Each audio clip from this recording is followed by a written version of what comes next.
This will be a comment video on the disappearance of MH370. I don't know who made the plane disappear, but I don't think it was the murder-suicide it is generally thought to be. There have been many theories as to what happened to MH370, but most people who have studied the matter seem to have settled on the idea that the pilot, Captain Zahari Ahmed Shah, took over the plane, possibly shooting his co-pilot, and then flew a rather twisted route to the Indian Ocean. The plane apparently followed that route to avoid radar contact that would have sent a fighter jet into the sky to see what was going on. I don't accept the pilot murder-suicide theory. The people who knew Shah said he didn't seem to be depressed. To commit suicide, a person must be very depressed. If he was that depressed, it would have clearly shown. The same would be true of the co-pilot also. Shah built a flight simulator in his home.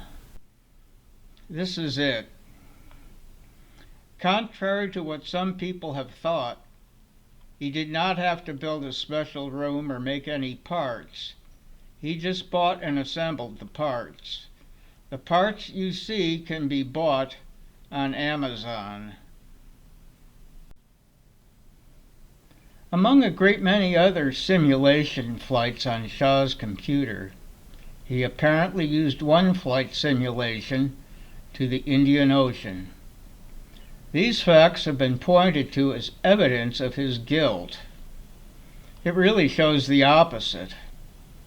He was very interested in his profession as a pilot.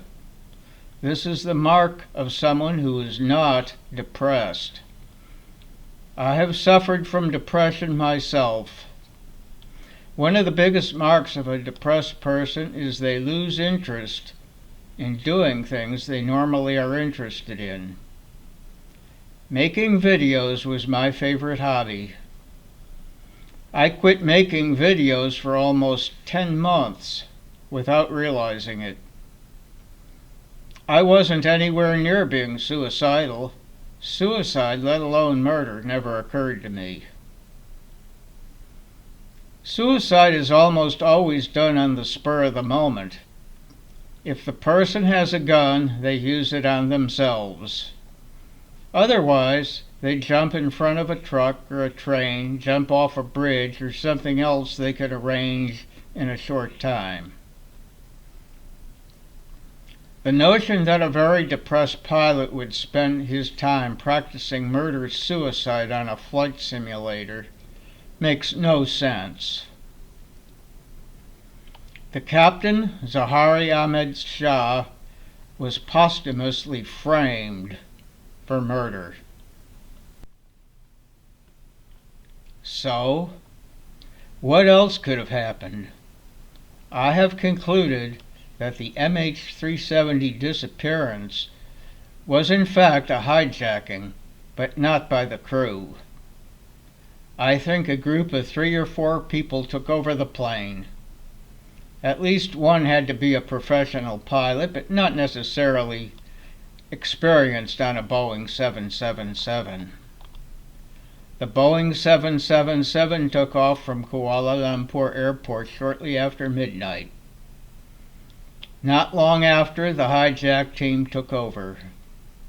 Then it flew around to miss places where a military might have sent a fighter jet. The plane was depressurized to kill the passengers. Emergency oxygen masks dropped in front of those on board. The 2 hijackers in the flight crew seats would have had about 25 minutes of oxygen. The passengers get about half that.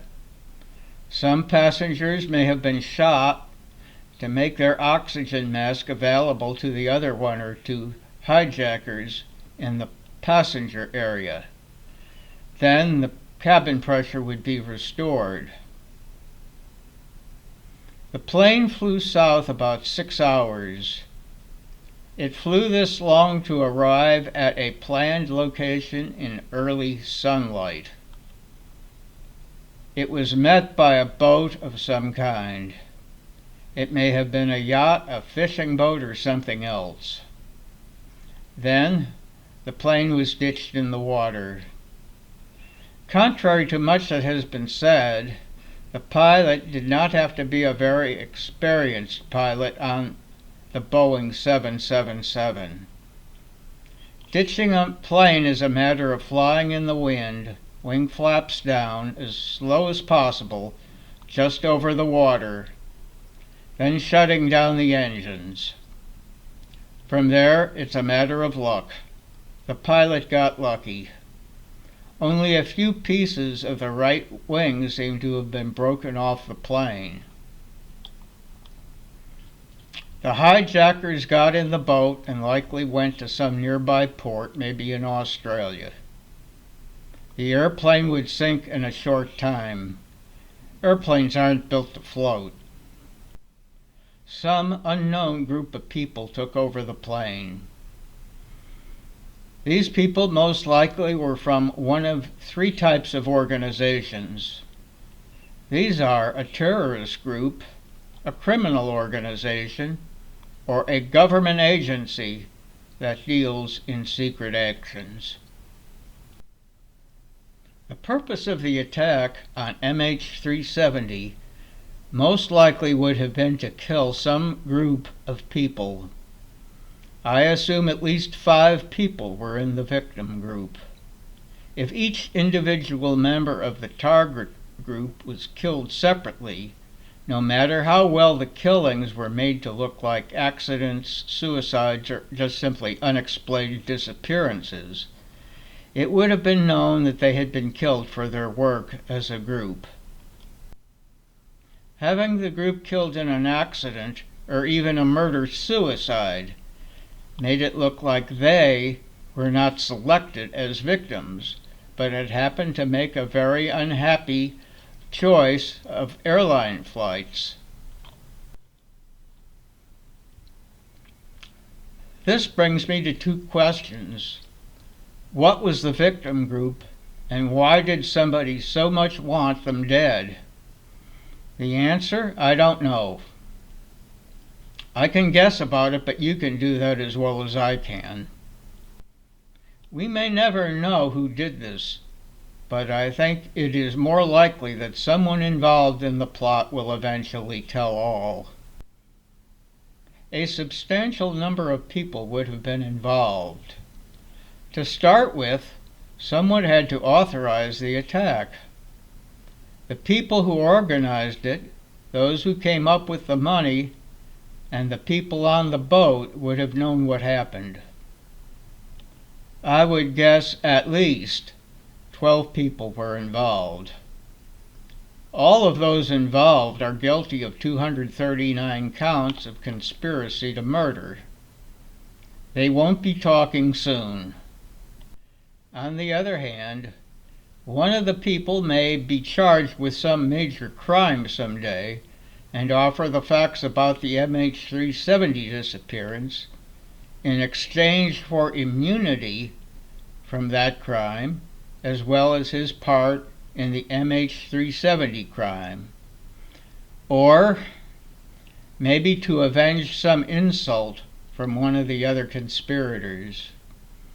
One way or another, I think the truth will come out. I just don't know when. Thank you for watching.